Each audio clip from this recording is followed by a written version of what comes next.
በጌታ በኢየሱስ ክርስቶስ የጌታ ሰላም ይብዛላችሁ። ውድ ቅዱሳን እንደሰነበታችሁ እንደምንከረማችሁ። መጋቢ ለገሰ ሌንጂሳ እባላለሁኝ ከዓለም አቀፍ የመንፈስ ቅዱስ ተሐድሶ የወንጌል አገልግሎት። ዛሬ ክፍል 4 ደግሞ አብረን እንግዲህ ልንቀጥል ዛሬም እግዚአብሔር ረድቶኝ ቀርቤያለሁና ውድ ተመልካቾቻችን የዛሬ ሳምንት ወይም ከዚህን ቀድሞ ስንማር የነበረው የብዙ ሰው ጥያቄ እንዴት ቢጸልይ ነው እግዚአብሔር የሚሰማኝ የሚል ሐሳብ ነው። እንዴት ቢጸልይ ነው እግዚአብሔር በትክክል የሚሰማኝ ጸሎቴ የሚመለሰው የሚለው የብዙ ወንድሞቻችን እህቶቻችን ጥያቄ ነው።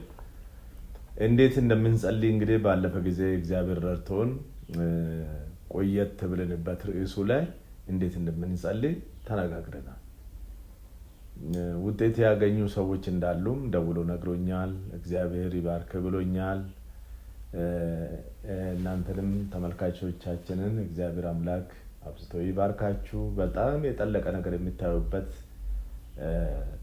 ዩቲዩብ ስለሚሆን አምናለሁ ጌታ ይረዳናል። ብዙ ጸሎትን በተመለከተ የምናያቸው ነገሮች አሉ። መንፈሳዊ ጦርነት የምናካሄድበት፣ ጠላቶቻችን የያዙብንን ነገር የምናስለቅቅበት ሌሎችም አሉና ዛሬ እግዚአብሔር ደግሞ ከረዳን ከተገናኘን ከጸሎት አይነቶች አንዳንዶቹን ለማሳየት ሞክራለሁ። ቀደም ሲል በክፍል 2 ላይ የተናገርኩ ይመስለኛል። ይህንን የጸሎት አይነቶች ደግሞ ብናውቅ ጥሩ ነው። ወደ ጸሎት አይነቱ ከመግባታችን በፊት ወዴት እንጸልይ የሚለው ወሳኝ ጉዳይ ነው። እያንዳንዳችን ከነበርንበት ካደግንበት ከተለያየ ቤተሰብና ከተለያየ ብሔረሰብ ከተለያየ ባህላዊ ከተለያየ ቤተ ሃይማኖትና ቤተ ጣዖት የመጣን ሰዎች ልንሆን እንችላለን። እዛ ጋር የነበረው ጸሎት ይባላል፣ ልመና ይባላል። ምናልባት ይሄ ነገር እንዳይቀላቀልብን በፍጹም ጥንቃቄ ልናደርግ ያስፈልጋል። ውድ ወዳጆቼ እንዲህ አይነት ነገር ስላጋጠመኝ ነው ወዴት እንጸልይ፣ በማን እንጸልይ የሚለውን ሐሳብ ክርስቲያኑ ናችሁ ወደ ጌታ ከመጣችሁ ይሄ ነገር ብዙም አይጠፋችሁም ብዬ አስባለሁ። ግን አንዳንድ ሰዎች ህይወት ውስጥ ቀሪ እንዳለ አይቻለሁ።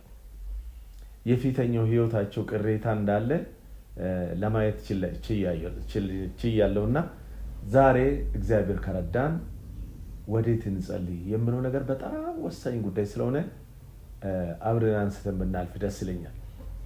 እንግዲህ ወዴት እንጸልይ፣ እንዴት እንጸልይ፣ በማን እንጸልይ የሚለው አንድ ደህንነት ያገኘ ክርስቲያን፣ አንድ የዘላለም ህይወት ያገኘ ክርስቲያን፣ ዳግም የተወለደ ክርስቲያን የሚጸልየው ወደ አንድ አምላክ ነው። ወደ አንድ አምላክ ወደ ፈጠረው ወደ ፈጣሪው የአካሉ ሰሪ ወደ ሆነው ዳግም ተወልዶ እንደገና ደግሞ ተቀብሎ መልሱን ሊመልስለት ወደሚችል ወደ እግዚአብሔር ወደ አምላኩ ነው የሚጸልየው። በማን በኩል እንቅረብ? በጌታ በኢየሱስ ክርስቶስ በኩል እንቀርባለን። እግዚአብሔር የኢየሱስ ክርስቶስን የደም ምልክት በኢየሱስ ክርስቶስ በኩል የሆነውን ቤዛነትን እያየ ጸሎታችንን ሊሰማን ቃል ገብቶልናል። ባለፉት ጊዜ ለማንሳት ሞክሬያለሁ። ሊመልስልን አንኳኩ ያለው እግዚአብሔር ላይከፍትልን አይደለም። ለምኑ ያለው እግዚአብሔር ላይሰጠን አይደለም። ስለዚህ የምንጸልየው ወደ እግዚአብሔር ወደ ፈጠረን። ምክንያቱም ይሄ ወዴት እንጸልይ የሚለው አቅጣጫ መያዙ ከምንም በላይ ወሳኝ ጉዳይ ስለሆነ ነው ማነሳ ዛሬ። ብዙ ሰዎች ወደ ፍጡራንም የሚጸልዩ ሰዎች አሉ። ምክንያቱም ከልምድ የተነሳ እነሱ ሰምቶኝ ደግሞ እዛ ወደ ዋናው እግዚአብሔር ሊያደርሱልን ይችላሉ ብሎ የሚያስቡ ሰዎች ሊኖሩ ይችላሉ። ያ ነገር ቶሎ ያለቀቃቸው ሰዎች ወይም ደግሞ አዲስ ህይወት አዲስ ጌታ የተቀበላችሁ ልትሆኑ ትችላላችሁና ወዴት እንጸልይ የሚለው ጉዳይ ያለምንም ጭቅጭቅ ያለምንም ጥርጥር ወደ ፈጠረን ወደ ትልቁ አምላክ በሩ ወደ ከፈተልን የዘላለም ህይወትን ወደ ሰጠን ወደ እሱ እንጸልያለን። ይመልስልናል። ክብር ለእግዚአብሔር ይሁን።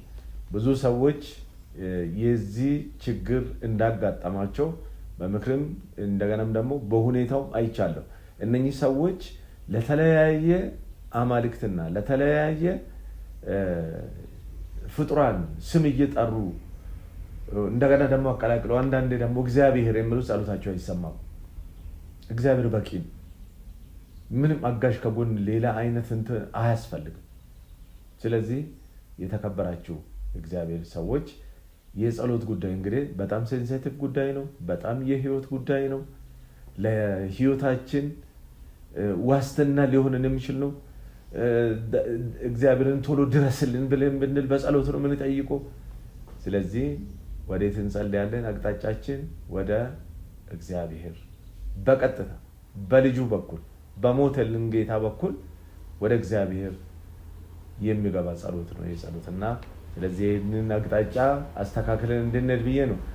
ምናልባት ትዝ ይላችሁ ከሆነ ውድ ወዳጆቼ ወይም ዛሬም ደግሞ የሚታየውን ቢሆን አንድ 8 አይነት ጸሎት አይነትን ለመንካት ፈልጋለሁ። ከጸሎት አይነቶች አንድ 8ቱን ለመንካት አስቤያለሁ እና ከነዚህ መካከል የምስጋና፣ የልመና፣ የምልጃ፣ የንስሐ ጸሎት፣ ጾም ጸሎትም እዚሁ ላይ ልናክለው እንችላለን። መንፈሳዊ ተጋድሎ ወይም መንፈሳዊ ውጊያ፣ እንደገና ደግሞ ለእግዚአብሔር ፈቃድ የምንተወው ጸሎት፣ የጥሞና እግዚአብሔርን የማይመልሰው ጸሎት የሚባልም ጨምር ያለውና እግዚአብሔር የማይመልሰው አለ ወይ? አዎን አለ። እግዚአብሔር የማይመልሰው ጸሎት አለ። ባለፈም ጨረፍ አድርጌ ነው ያለፍኩት። ስለዚህ ዛሬ የምስጋና ጸሎት የሚለውን ሐሳብ እናነሳለን። ስናመሰግን በለመድነውና ጸሎት በምናውቅ ሰዎች ዘንድ ምስጋና እንደ መግቢያ ብቻ አይደለም። ምስጋና ከሁሉ በላይ እንደውም መስዋዕት ነው ለእግዚአብሔር። ከኛ ከአፋችን ከእውነት በሆነልን ነገር በትክክል ወደ እግዚአብሔር ፊት ሊቀርብ የተገባ መስዋዕት ነው። ስለዚህ ምስጋና ለጸሎት መግቢያና ወይም ደግሞ ማማሞቂያ ብቻ አድርጎ የሚወስዱ ሰዎች አሉ። አይደለም፣ ትልቅ ጸሎት ነው። ትልቅ ጸሎት ነው። እንግዲህ ምን ይላል ስለ ምስጋና አንዳንድ ሐሳቦችን አነሳለሁ እና ዛሬ በመዝሙር 50 ቁጥር 23 ላይ ምስጋና ለእግዚአብሔር የምናቀርብበት እንግዲህ ምንድነው ሲባል መስዋዕት ስለሆነ ነው። እግዚአብሔርን ማክበር ነው። እንዲህ ይላል፣ ምስጋናን የሚሰዋ ያከብረኛል፣ የእግዚአብሔርን ማዳን ለእርሱ የማሳይበት ከዚያ አለ ይላል። ምስጋና የሚሰዋልኝ ያከብረኛል። መስዋዕት ነው ማለት ነው። ያከብረኛል። እግዚአብሔርን እያከበርክ ነው ስታመሰግን ወዳጄ። አንዳንድ ጊዜ በሆነልንም ነገር የምናመሰግንበታለን፣ ባይሆንልንም ስለሚሆንልን አመሰግናለሁ። እግዚአብሔርን ማመስገን መስዋዕት ነው። ስለዚህ ከሁሉ ቀድሞ ሌሎቹ የኛ ጥያቄ ነው፣ ሌላ ጥያቄ ነው። ይሄኛው ለተደረገልኝ አንተ ላደረክልኝ ሁሉ አመሰግናለሁ ብሎ እግዚአብሔር ፊት በትህትና መስዋዕታችንን ማቅረብ ነው ማለት ነው። ምናልባት በብሉይ ኪዳን የዚህ ምስጋና መስዋዕት ከአምስቱ መስዋዕቶች መካከል አንድ ውስጥ የሚገኝ ነው። አምስቱን እንዲሁ ነካ አድርጌያቸው ልለፍ። አምስቱ መስዋዕቶች የሚባሉት የሚቃጠል መስዋዕት ዘሌዋውያን 1:8 ላይ በፈቃደኝነት ለእግዚአብሔር የምናቀርበው አምልኮ ነው። ሁለተኛ የእህል ቁርባን ዘሌዋውያን 2:6 ላይ በፈቃደኝነት የሚደረግ አምልኮ ነው። ስለ ቸርነቱ መልካምነቱ ለእግዚአብሔር የምንገልጽ ነው። ሶስተኛ የህብረት መስዋዕት ዘሌዋውያን 3:7 በፈቃደኝነት አምልኮ ምስጋናን፣ አንድነትን፣ ማዕድን በጋራ መቁረስ ማለት ነው። ምስጋና እዚህ ሶስተኛው ውስጥ ነው ያለ። አራተኛው የኃጢአት መስዋዕት ነው። ዘሌዋውያን 4:1-5 ግዴታ ነው። የኃጢአት መስዋዕት ማቅረብ ግዴታ ነው በብሉይ ኪዳን። አምስተኛ የበደል መስዋዕት ነው። ስለዚህ ከነዚህ ከአምስቱ መካከል ምስጋና በህብረት መስዋዕት መካከል ይገኛል። እንግዲህ ይሄን የሚደረግበት ምክንያት እግዚአብሔር ያደረገው ነገር ስላለ ያየነው ነገር ስላለ የተረዳነው ነገር ስላለ የዳሰስነው ነገር ስላለ ለምነነው ስለተለመነልን ጠይቀነው ስለመለሰልን ከዚህ የተነሳ ይህንን የምስጋና መስዋዕት በእግዚአብሔር ፊት እናሳርጋለን ማለት ነው። ክብር ሁሉ ለጌታ ለእግዚአብሔር ለአምላካችን ይሁንለት። ስለዚህ ወዳጆቼ ሆይ እንግዲህ ምስጋና ምን ሲደረግልን ነው የምናመሰግነው? እንደው አንዳንዶቹን እስቲ ላንሳው።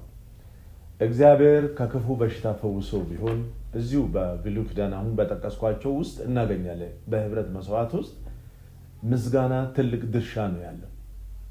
እግዚአብሔር ከክፉ በሽታ ከገዳይ በሽታ ፈውሶት ከሆነ ተጸልዮለት እሱ ጸልዮ ወይም ያቺ እህት ጸልያ እግዚአብሔር አምላክ ከዛ በሽታ ከዚህ ጭንቀት ፈቷት እፎ ያሰኝቷት የግድ ውስጧ ስላልቻለ የምታመሰግንበት ትልቅ መስዋዕት ነው።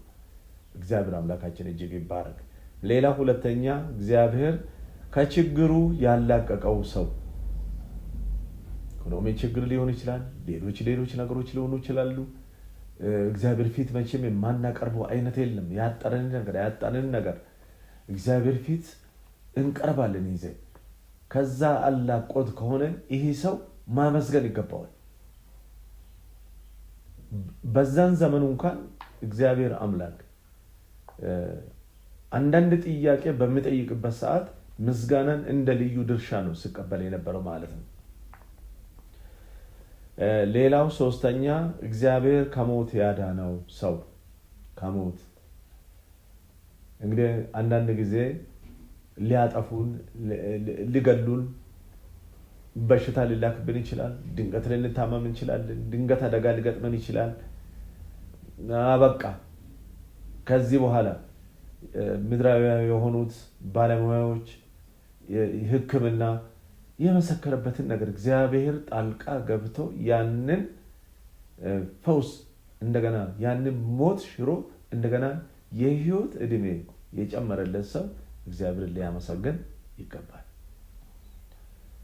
ውድ ወዳጆቼ ብዙም ጊዜ እግዚአብሔር ብዙ ነገር አድርጎልን አላመሰግንም። እንደገና በአምጣው ላይ በጨምር ላይ ነው የምንተጋ እንጂ እግዚአብሔርን ለማመስገን በራችን ዘግተን ስለ እግዚአብሔር ውለታ ተንበርክከን ጾምን ጸልየን ምስጋና ወደ እግዚአብሔር ያሳረግነው ስንቶቻችን ልንሆን እንዳለን አላውቅም። ጌታን እጅግ አድርጌ አከብራለሁ። ስለዚህ እግዚአብሔር የሚመሰገንባቸው መንፈስ ቅዱስ በውስጣችን ሲረካ ራሱ ይታወቀናል። ላደረገው ነገር በህይወታችን ውስጥ ትልቅ ድርሻ ስላለው ሞትን ስላሳለፈን እድሜን ስለጨመረልን ልጆች ያለን ለልጆቻችን እድሜያችን እንዲቀጥል ገና ብዙ ነገር ልናያለን ሰዎች እንደገና ወግ ማዕረግን ማየት እንድንችል ላደረገልን አምላክ ምስጋና እናቀርባለን። እንዲህ አይነቱ ሰው ምስጋና ማቅረብ አለበት። በብሉይ ኪዳን የግዴታ ነው። በህብረት መስዋዕት ውስጥ ነው ያለ። ስለዚህ ሞታችንን እንግዲህ ሽሮልናል። የአዲስ ኪዳን አማኞች ሁላችንም ሞት ተሽሮልን የሞት ፍርድ ከኛ ላይ ተነስቶልን ነው። ሞታችንን በሞት ጌታ ኢየሱስ ክርስቶስ አንስቶልን ነው። ለዚህ ነው ሁሉ ጊዜ አመስጋኝ የምንሆነው። የዚህ የሥጋ ሞት ብቻ አይደለም፣ በአካል የመሞቱ ብቻ አይደለም፣ የዘላለምን የመንፈስ ሞት ጌታ ኢየሱስ ክርስቶስ ታድጎናል፣ አድኖናል። ይሄ ለኛ ስል ነው። እያንዳንዱ ነገር የተደረጉት በኢየሱስ ክርስቶስ ላይ ያለፉት እነኚህ ሁሉ ትዕይንቶች ጌታ ኢየሱስ ክርስቶስ በገዛ ፍቃዱ የኛን ሞት የኛን ፍርድ ስለተቀበለ ሁሉ ጊዜ አመስጋኞች ነን። እግዚአብሔር አምላካችን የተባረከ ይሁን። ሁሉ ጊዜ አንድ ሰሞን አይደለም፣ ሁሉ ጊዜ የምናመሰግነው ነፍሳችን ከሞት ወጥመድ ስላመለጠች ከዘላለም ፍርድ ነፍሳችን ስላመለጠች ሁሉ ጊዜ አመስጋኞች መሆን ይገባናል። ይህንን በምስጋና መሞላት ደግሞ በእውነት እግዚአብሔርን ቃሉ ላይ ቅድም መዝሙር 50 ላይ እንደተመለከትነው ምስጋናን የሚሰዋልኝ ያከብረኛል አለ። እግዚአብሔርን የማክበራችን ትልቁ ምልክት ምንድነው ብትሉኝ ወዳጆቼ ማመስገን ነው። አፋችን ውስጥ ምስጋና መሞላት፣ ልባችን ውስጥ ምስጋና መቀመጥ መሞላት አለበት። እኛ ያላመሰገንነው ማን ያመሰግናል እግዚአብሔርን?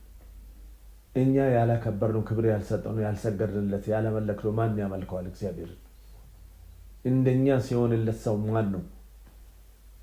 ስለዚህ ይህንን የምስጋና ጸሎት ወደ ጸሎት መግቢያ በር መክፈቻ ብቻ አይደለም። ምስጋና ትልቅ መልእክት ነው። በእግዚአብሔር ፊትም ትልቅ ክብር ነው። ለምን ሲባል ምስጋናን የሚሰዋልኝ እሱ ምን ይለኛል? ያከብረኛል። እሱስ ማዳኔን የማሳይበት ከዛ አልኬት ምስጋናው ከሚወጣበት ግለሰብ ወይንም ህብረት። ስለዚህ በህብረት ስናመሰግን መስዋዕቱን ያርጋል፣ ወደ እግዚአብሔር ይደርሳል። ስለሆነ እውነተኛ ነገር ነው የምናመሰግነው፣ ፎርማሊቲ አይደለም ለማለት ፈልጌ ነው። ጌታ ኢየሱስ የተባረከ ይሁን። ሌላስ ምን አይነት ሰው ያመስግን? ሌላው በረከት፣ እግዚአብሔር በረከትን የባረከው የበረከት አይነት በጣም ብዙ ነው። በልጅ ተባርኮ ሊሆን ይችላል፣ በትዳር ተባርኮ ሊሆን ይችላል፣ በኢኮኖሚ ተባርኮ ሊሆን ይችላል፣ በህይወት በረከት። ይህንን አካተው ሊያመሰግን ይገባዋል። የምስጋና መስዋዕቱ ወደ እግዚአብሔር ሊያሳርግ ይገባዋል። እንግዲህ ማዳን የተደረገልን ሰዎች ልናመሰግን እንግዲህ ይሄ ግዴታችን ነውና ምስጋና የበዛለት ትውልድ እሱ ራሱ መስጉን ነው። በጣም በእግዚአብሔር ፊቱ የበራ ነው። ስለዚህ ወዳጆቼ ሆይ በምስጋና የጠላትን አሰራር የምናከሽፍበት ትልቅ መሳሪያችን ነው። ምን ማለት ነው? በውዳሴ በአምልኮ እግዚአብሔርን እያወደስ ነው፣ እያመለክ ነው፣ እየዘመር፣ እያሸበሸብ፣ እየሰገድ ለእግዚአብሔር ክብር በምንሰጥበት ሰዓት ጠላቶቻችን ተስፋ እናስቆርጣቸዋለን። በምስጋና የሚሸነፍ የሚወርቅ ጠላት ሞልቷል። ተስፋ ሊያስቆርጡን የከበቡን በሙሉ ራሳቸው ተስፋ ይቆርጣሉ። ዛሬም ትዘምራለች ይላል፣ ዛሬም ትዘምራለች፣ ዛሬም ይዘምራል። እንዴ እኛ የተቻለንን ሁሉ አድርገን ነበር። ቃሉ አይቀየርም እንዴ? ምስጋናው አይቀየርም እንዴ? ወደ ማግሮምረም አይመጣም እንዴ? ጥያቄ እንፈጥራለን በጠላቶቻችን ላይ። ኢየሱስ ጌታ ነው። ክብር ለእግዚአብሔር ለአምላካችን ይሁን። ስለዚህ በጠላቶቻችሁ ዘንድ ጥያቄ ለመፍጠር ሁል ጊዜ አመስጋኞቹ ነው ቅዱሳን።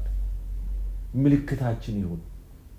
ለምን ሲባል መስዋዕታችን ነው። ለአምላካችን የምንከፍለው ሌላ ነገር የለም፣ የምንሰጠው ሌላ ነገር የለም።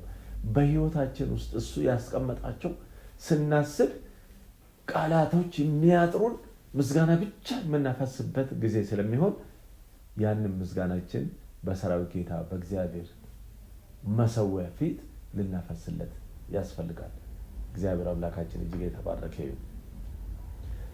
እንግዲህ በማመስገን ብዙ ድሎች አሉ ማለት ነው። ብዙ ድሎች አሉ። በርካታ ቅዱሳን የእግዚአብሔር ሰዎች በዚህም በአዲስ ኪዳን በአሮጌውም ኪዳን እግዚአብሔርን በማመስገን ድልን የተቀበሉ ድልን የተቀዳጁ በርካታ አባቶች አሉ። ለምሳሌ ያክል ብናነሳ ዳዊትን እንመለከታለን። ዳዊት ዘማሪ ነው። ዳዊት አምላኪ ነው። ሁል ጊዜ እግዚአብሔርን ያወድሳል። ዳዊት ሁል ጊዜ ምስጋና ከአፉ አይጠፋም። ከዚህም የተነሳ ደግሞ ዳዊት እንደገና ደግሞ ሁል ጊዜ ድል አድራጊ ነው። ሁል ጊዜ ዳዊት ቆሞ የማይሸነፍ ጦርነት የለም። ይዘምርባቸዋል። የምስጋናን አምላኩን ያደንቃል፣ አምላኩን ያወድሳል። ስለዚህ ውድ ቅዱሳን ከቅዱሳን አፍ ደግሞ እግዚአብሔር በጣም በደስታ ምስጋናችንን ስለሚሰማ ይህ የምስጋና ጸሎት ትልቅ ነው ልላችሁ ፈልጌ ነው። እንግዲህ ምላሽም ስላለው እስቲ መዝሙር 50 ደግመን እናየው። መዝሙር 50 ቁጥር 23 ላይ ምስጋናን የሚሰዋ ያከብረኛል ይላል። እግዚአብሔርን ደግሞ ማዳን ለእርሱ የማሳይበት ከዛ አለ። ልክ ማመስገን አንተ ስትጀምር እግዚአብሔር የማዳንን እጁን ደግሞ በቤት በህይወት ውስጥ ያደርጋል። መልሳሉ ከእግዚአብሔር ዘንድ ተደስቷል ማለት ነው። እግዚአብሔር ደስ ብሎታል። የሚያስጠላ ተቀብሎ እንዳልተቀበሉ የሚሆኑት ህይወት መራራ ህይወት ነው። ያ ምስጋና ደግሞ ይሄንን መራራ ህይወት የሚሽር ነው። በርካታ ቅዱሳን የምስጋናን ነገር በደንብ ጠልቆ አያውቁትም። በጣም ትልቅ ስራ ድርሻ እንዳለው እግዚአብሔር ዘውትር እንደሚጠብቅብን እግዚአብሔርን መመስገን ብቻ እንድናመሰግነው ብቻ መፈለጉን ብዙ ወገኖቻችን አያስተውሉም። ስለዚህ ምስጋና ትልቅ መሳሪያችን ነው። ማዳንን በህይወታችን ውስጥ ያደርጋል እግዚአብሔር። ክብር ከዘላለም እስከ ዘላለም ለስሙ ይሁን፣ አሜን። ሌላው እንግዲህ ለእግዚአብሔር ክብር መስጠት ነው። ምን ምስጋና ማቅረብ። ተንበርክከን ሊሆን ይችላል፣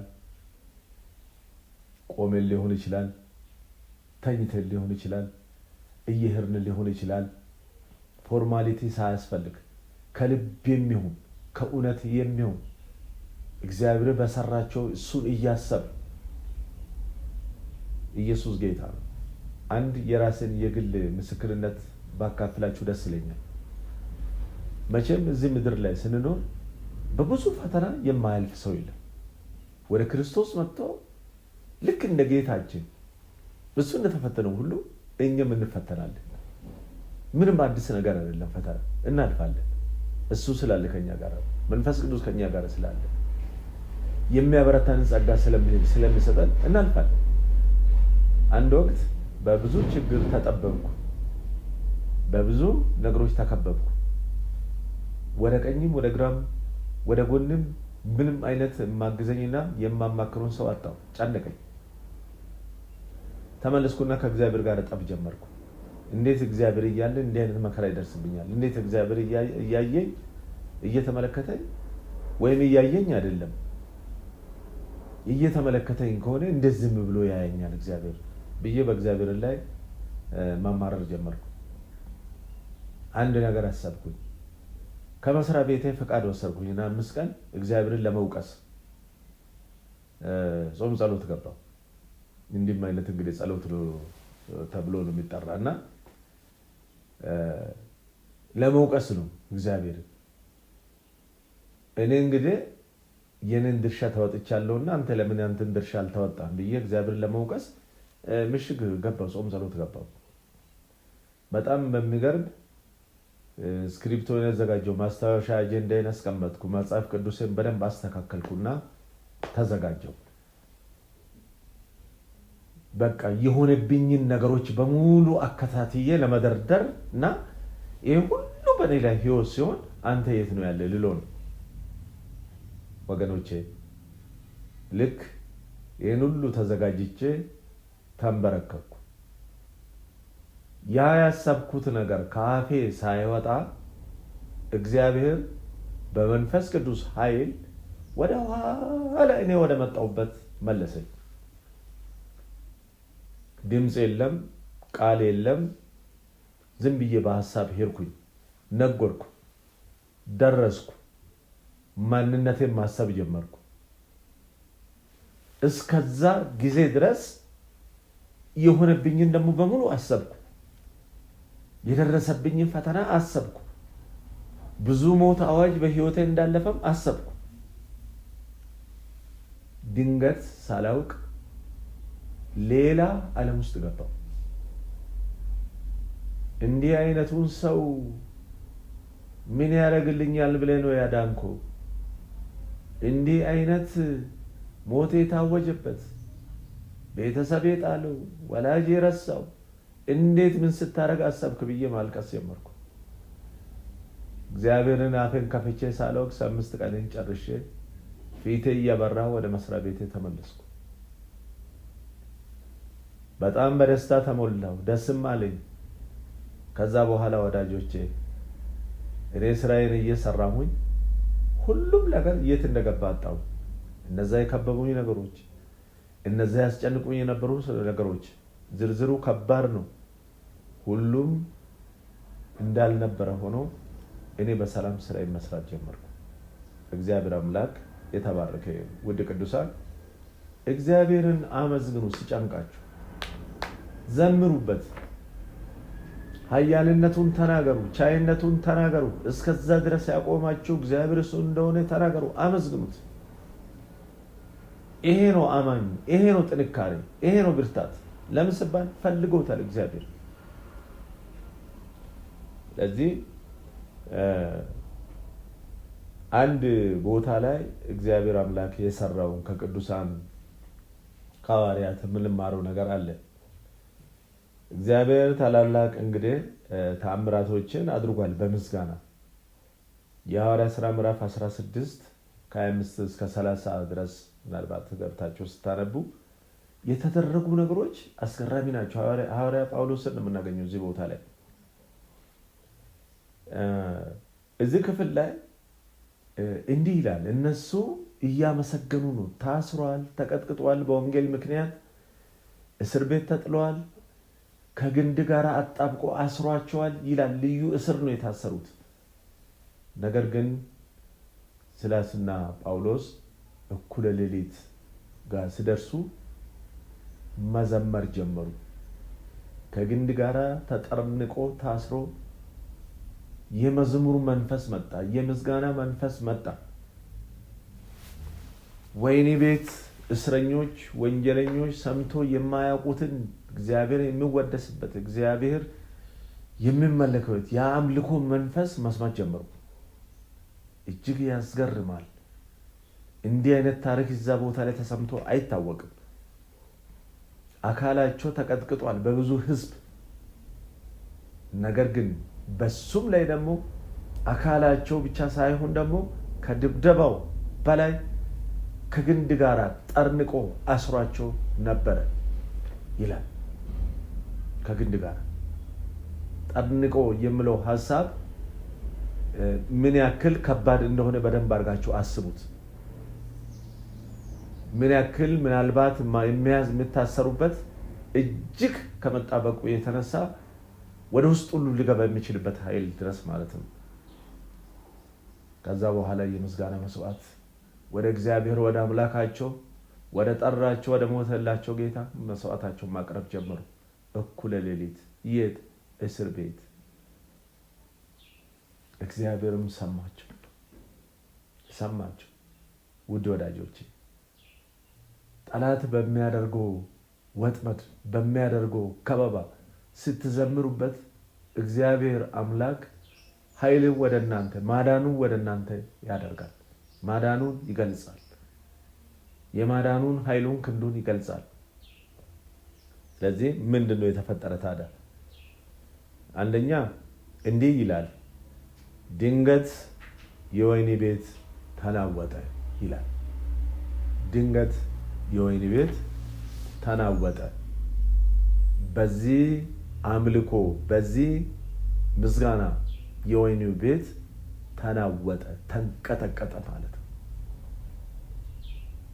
አያችሁ፣ ማዳንን በዛ ስፍራ ላይ ምስጋናን የሚሰዋልኝ እሱ ያከብረኛል፣ ማዳንን ከዛ አለ የሚለው እግዚአብሔር ቃል የእርግጠኝነቱን በነ ጳውሎስ ላይ ተገለጠ። የሚያድን አዳኙ ጌታ ምን እንዳደረገ አናውቅም። ቃል ካፉ ይውጣ መዝሙር ላይ እንደምናገር ምድርም ተንቀጠቀጠች እንደምን ወይም ደግሞ እግዚአብሔር ራሱ ተራምዶ ይምጣ አይታወቅም። ምድር ግን ልትሸከመው አልቻለችም። ምድር ተንቀጠቀጠች ይላል። ክብር ሁሉ ለኢየሱስ ይሁን። እግዚአብሔር አምላካችን እጅግ የተባረከ ይሁን። ተንቀጠቀጠ፣ ወይኒ ቤቱ ተንቀጠቀጠ። ከዛስ እነዚህ ሰዎች እየዘመሩ ነው። የዘማሪዎች ሰንሰለት ተቆረጠ። እግዚአብሔር መስዋዕትን ሲቀበል ማዳንን ሲያደርግ ሰንሰለትም አይቋቋመውም። ምድር ልትሸከመው አልቻለችም። ከዚህ የምስጋና መስዋዕት የተነሳ እግዚአብሔር አምላካችን ለልጆቹ፣ ለባሪያዎቹ፣ ለአገልጋዮቹ፣ ለምርጦቹ አንድ ነገር አድርጓል። እግዚአብሔር አንዳንድ ጊዜ ሰዎች የሚሉት ነገር አለ። ምናልባት የሚሉት ይሄ ግምታቸው ነው። እግዚአብሔር በዛ ስፍራ ላይ ስለወረደ ይላሉ፣ ምድር ተንቀጠቀጠች ይላሉ። እግዚአብሔር አምላካችን የተባረከ ይሁን። በዛ ስፍራ ላይ ስለወረደ ምድር ልትሸከመው አልቻለችምና የወይኑ ቤት ተናወጠ ይላል። ማዳንን ማሳይበት ከዛ አለ ያለ አምላክ እንደ ቃሉ መጣላቸው። ክብር ለኢየሱስ ይሁን። ሰንሰለት ተቆረጠ። ወዳጅ ስውር ሰንሰለት፣ ግልጽ ሰንሰለት፣ ስውር ቀንበር፣ ግልጽ ቀንበር በህይወቴ አለ። ዘምር፣ አመስግን። እፈታለሁ ነገ፣ እለቀቃለሁ ነገ፣ ነፃ ነኝ ነገ፣ ዛሬ የማይ ነገ አላይም እያልክ አመስግን አምላክን እግዚአብሔር። ለማዳን ወደ አንተ ይመጣል እሱ። እግዚአብሔር አምላካችን የተባረከ ይሁን። ሰንሰለት ተቆራረጠ። ሌላው በምስጋና ዝማሬ እስረኞች መፈታት ጀመሩ። ማዳንን የማሳይበት ከዛ አለ ተብሏል። እስረኞች መፈታት ጀመሩ። እስረኞች ተለቀቁ። በአንተ ምክንያት እስረኞች ይፈታሉ። ሰይጣን ያሰራቸው ይፈታሉ። የአባቴ እናት ቆሌ የምለው እኔ ነኝ እረኛው የምለው ከቦ የያዘ አጥብቦ የያዘ በረከትን አንቆ የያዘ ዘምርበት። እግዚአብሔር አምላክ መስዋዕትን ለመቀበል ወደ አንተ ዞር ሲል ጠላቶችን ታጣቸዋለህ። ለጌታ ለእግዚአብሔር ክብር ይሁን ከዘላለም እስከ ዘላለም። ስለዚህ እስረኞች በሙሉ ተፈቱ ይላል። እነኚህ ስጋ እስረኛ ሊሆኑ ይችላሉ። በአንተ የሚፈቱ ደግሞ የመንፈስ እስረኞች ሊኖሩ ይችላሉ። ዘምርበት። አመስጋኝ እህቴ፣ አታማሪ። የእግዚአብሔር ሆነሽ የማይፈጸም ነገር የለም። ፈተና ነው፣ ታልፋላችሁ። ይታለፋል። እኔ ምስክር ነኝ፣ ይታለፋል። ስለዚህ የምስጋና ጸሎት ይብዛላችሁ። እግዚአብሔርን እጅግ አድርጌ አከብራለሁ። ሌላው በምስጋና ዝማሬ እንግዲህ እስረኞች ተፈቱ። ከዛ በኋላ የነፍሳት መዳን ሆነ። ክፍሉን ስታነቡት በደንብ ታገኛላችሁ። እና ጠባቂው ይሄ ነገር ከመሆኑ የተነሳ ራሱን ሊያጠፋ ነበረ። በራስ ላይ አንዳች ነገር እንዳታደርጋሉት እስረኞቹ ወጡና እነኙ የእግዚአብሔር ባሪያዎች ወጡ። በራስ ላይ አንዳች ነገር እንዳታደርግ እመን፣ ይሄን ያደረገውን ጌታ እመን፣ ሰማይ ምድርን ያናወጠውን ጌታ፣ አንተና ቤተሰቦች ትድናላችሁ አሉት።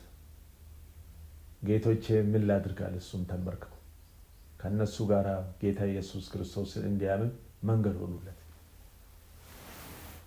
በዚህን ሰዓት የኃጢአት መራራነት ዓለምን አማሯታል። ዓለም ልክ ነው የምትጠጣ ጽዋ እያንገፈገፋት እያንገሸገሻት አሁንም ምጥ ላይ ነች ያለችው። ውድ ቅዱሳን፣ ለዓለም ልንደርስላት ያለን እኛ ነን። የምስራች ልንነግር ያለን እኛ ነን። የደስታን ወንጌል ልንነግር ያለን እኛ ነን። ስለዚህ እዚህ ጋር ከጎን ብርሃን ያልበራለት ወንድም ወይም እህት ማረሩ ስታይ አንተ ስታመሰግን ምን አግኝቴ ነው የምታመሰግነው ብሎ ሊጠይቁ ይችላሉ። ያገኘውን ነገር ትነግራቸዋለህ፣ አካፍላቸው። ለነሱ ምስጋና ይብዛላቸው እንዳንተና እንዳንቺ። ለኢየሱስ ክብር ይሁን። ይመሰገናል እግዚአብሔር። የምናመሰግንበት በጣም ብዙ ነገር አለ። ብለን የማንጨርሰው ብዙ ነገር አለ። በእነኚህ ሰዎች እስራት እስረኞች ተፈቱ። በቅዱሳን በእግዚአብሔር ልጆች እስራት ወይም ደግሞ ተጽዕኖና ጫና ስናመሰግን ሌሎች ሰዎች ይፈታሉ፣ ከዘላለምም ሞት ያመልጣሉ። እግዚአብሔርን እጅግ አድርጌ አመሰግናለሁ። ውድ የተከበራችሁ እንግዲህ የምስጋና መስዋዕት ወይኔ ቤቱ ተንቀጠቀጠ እስረኞቹም ሁሉ ተፈቱ ብሎ ይሄ ተደርጎ የማይታወቅና እንደገናም ደግሞ ወደፊትም ይደረጋል ብለን የማናስበው ነው ወይ በሰውም እግዚአብሔር ራሱ ካልደገመው በስተቀር ተጽፎ በመረጃ ተደግፎ እንዴት ሊሆን ቻለ ተብሎ የሚደረስበት አይደለም። ይሄን ሁሉ ያደረገው ምንድነው? ምስጋና። ከዚህ የበለጠ የጠላቶቻችን ምሽግ ለመናድ ጠላቶቻችን ለማንቀጥቀጥ ወደ እግዚአብሔር መስዋዕታችን ልናሳርግ ያስፈልጋል ማለት ነው። እግዚአብሔርን እጅግ አድርጌ አመሰግናለሁ። ውድ የተከበራችሁ ቅዱሳን በዚህ በጸሎት ውስጥ ብዙ ነገሮች እምላቸው ነገሮች አሉ። በኔ ህይወት እንኳን እግዚአብሔር የሰራቸው ተአምራቶች ከዚህ እስከዚህ ተብሎ የሚያልቅ አይደለም። ይመልሳል እግዚአብሔር ወዳጆቼ። እያንዳንዱን እንግዲህ ተራ በተራ ሁሉንም እየነካን እናያለን። የጸሎት ድሎችንም እናያለን። ባለፉት እግዚአብሔር በፈጸማቸው ነገሮች እያመሰገን የሚቀጥለውም ድል አምላኬ አምና ያሳለፈኝ ያሻገረኝ እግዚአብሔር ዘንድሮ ያሻገረኛል፣ ወደፊትም ይሸከመኛል የሚሉ ምስጋና ሁሉ ጊዜ ወደ ድል እንድንሻገር ወደ ማጉረምረም እንዳንገባ ዘውትር መንፈሳችን የተጠበቀ እንዲሆን ይረዳናል። እግዚአብሔር አምላካችን እጅግ የተባረከ ይሁን። ውድ ተመልካቾቻችን እንግዲህ ይህንን የጸሎት ጉዳይ ለመካፈል ዝም ብላችሁ ብትከተሉ ወይም ደግሞ ለሌሎች ሼር ብታደርጉ ጸሎት በምድራችን ላይ እንደገና እንዲቀጣጠል እንፈልጋለን። አገልግሎታችን አንዱ ክንፍ ጸሎት ስለሆነ ጸሎት ያንሳል። እንደ እግዚአብሔር ፍቃድ የሚጸለይ ጸሎት በጣም ብዙ አይደለም። እኛ ደግሞ ጥሪያችን በሙሉ ጸሎተኞች ነን። ያልጸለየ ሰው ከአምላኩ ጋር በጸሎት ህብረት የማያደርግ ሰው ኃይሉ ጥቂት ነች፣ ደካማ ነው። ደካማ ክርስቲያን ነው የሚሆነው። ቤተክርስቲያን ምድራችን ላይ ሞልታ በጣም በርካታ ሚሊዮን ተቆጥሯል ብዛታችን። ነገር ግን ስንቱ ይጸልያል መገመት ትችላላችሁ። ቤተክርስቲያን በሙላት እንደ ጥንቱ እንደ ስደቱ ዘመን ትጸልያለች ወይ? ይህንን ለእናንተ መተው ይቻላል። ስለዚህ ቤተክርስቲያን ወደ ጸሎት መመለስ አለባት። ይሄ የምድራችን ቋጠሮ አልፈታ ብሎ የምንቸገርበት የጸሎት ማነስ ነው፣ ሌላ ጉዳይ አይደለም። ጸሎት ሁሉን ይቆጣጠራል። ፖለቲካውን ይቆጣጠራል። ምድራዊ ነገር ነገስታትን ይቆጣጠራል። ጸሎት የበላይ ነው። ነገስታትን አልፈን ከእግዚአብሔር ዋናው ጌታ ጋር የሚያገናኝ መስመር ስለሆነ እግዚአብሔር የማያዘው ነገር የለም። ነገር ግን ጸሎታችን ምን ይመስላል? አሁን ዋና ትልቁ ነገር ከምድራችን ላይ ይሄ ጦርነት፣ ይሄ ሞት፣ ይሄ ቅስፈት ሰይጣን ከዚህና ከዚህ ወስዶ የሚጠምቃቸው ነገሮች ወገን ከወገን ጋር ወንድም ከወንድም ጋር አንድ ሆኖ የሚኖረውን ህዝብ የሚበታትን የሚከፋፍል ደም የሚያፋስስ እነዚህ በሙሉ የጸሎት ማላላት ነው። እውነተኛ ጸሎት ሲጸለይ አገር ትጠበቃለች። እውነተኛ ጸሎት ሲጸለይ የሰው መንፈስ ሰላም ይሆናል። የአጋንንት ኃይል ከያለበት ከየምሽጉ በሚመታበት ሰዓት እግዚአብሔር ሰላምን ምድሪቱ ላይ ያመጣል፣ ትውልዱ ላይ ያመጣል። ላለመንም ሰላም ይሆናል። የሰላም ጠላት ሁከት ስለሆነ የሁከት አባት ደግሞ ሰይጣን ስለሆነ የጸሎት ማነስ ለጠላቶቻችን በር ከፍቶ ዛሬ እንደምናየው የምናያቸው ነገሮች ልብ የሚሰብሩ ሆነዋል። ስለዚህ ምን እንበል? እንጸልይ፣ ወደ ጸሎት እንመለስ። እንዴት እንጸልይ? ይሄው እንደተነጋገርነው በምን መልክ እንጸልይ? በምስጋና ጀምረናል ዛሬ። ይሄ የደስታ ርችቱ ምስጋና ራሱ ለኢየሱስ ክብር ይሁን። እግዚአብሔርን እጅግ አድርገን እናመሰግናለን። ውድ የተከበራችሁ ቅዱሳን በርካታ ሰዎች ጥያቄ ይጠይቁኛል፣ እኔም ፈቅጄላቸዋለሁ። ምክንያቱም አንዱ የጸሎት ክንፍ ስለሆነ ከአገር ውስጥ እስከ ውጭ ሀገር ድረስ ብዙዎች በዚህ ጸሎት እየተጠቀሙ አሉ። እግዚአብሔር ድልን እየሰጠን ነው ያለ፣ እያስደነቀን ነው ያለ፣ ተአምራትን ያልለመድነውን ነገር እያሳየን ነው ያለ። ስለዚህ ፊታችሁን ወደ ጸሎት መልሱ። የሰራዊት አምላክ እግዚአብሔር እያንዳንዳችን ይረዳናል። ችግር ከኛ ጋር አይኖርም፣ አይከርምም። ችግር አስተማሪ ሆኖ ያልፋል። ችግር ፈተና ብቻ ሆኖ ያልፋል እኛም ያንን ፈተናችን እናልፋለን ጌታ ከኛ ጋር ስላለ እግዚአብሔር አምላክ ዘመናችሁን ይባርክ ምናልባት ይሄ ቪዲዮ ሲደርሳችሁ ኮፒ ሊንክ አድርጉ